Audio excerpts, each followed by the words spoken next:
மத்திய உள்துறை அமைச்சர் அமித்ஷா சமஸ்கிருதத்திலிருந்து தான் எல்லா மொழிகளும் பிறந்தது அப்படின்னு பேசியிருக்காரு. அப்படின்னா அது கன்னடம் அதுல இருந்து பிறந்தது. ஆனா அது எந்த ஒரு அமைதியா இருக்காங்க கர்நாடகத்துல. இப்ப பிரதமர் மோடி என்ன சொன்னா, உலகம் முழுக்க தமிழ் தான் மூத்த மொழின்னு அவர் பேசிட்டு வர்றாரு. அதுக்கு அமைதியா இருக்காங்க. ஆனா செலக்டிவா இதுக்கு மட்டும் ரியாக்ட் பண்றாங்க. இல்லை, அதுதான் அவங்களுக்கு என்ன ஒரு மனப்பான்மை இந்தியாவில் இருக்குனுங்களா, தங்கள் மொழி சமஸ்கிருதத்திலிருந்து வந்தது என்று சொன்னால் அதை ஏற்றுக்கொள்கிறார்கள்.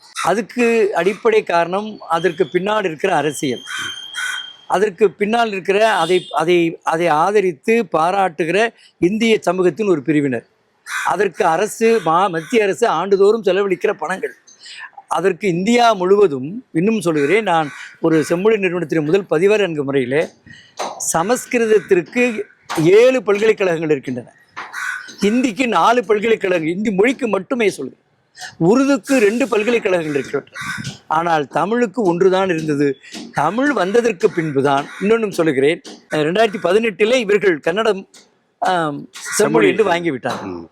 ஏன் அவர்கள் 2004 2006 தமிழுக்கு செம்மொழி தகுதி அவர்களால் எப்பொழுது வாங்க முடிஞ்சது? அதாவதுங்க, நம்ம ஒரு சாதாரண பெண்கள் சொல்லுவா, தாயை போல் பிள்ளை நூலை போல் செயலைன்னு.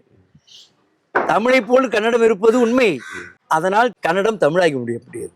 தாயை போல் தான் பிள்ளை இருப்பாள், ஆனால் பிள்ளையே தாயாக முடியாது.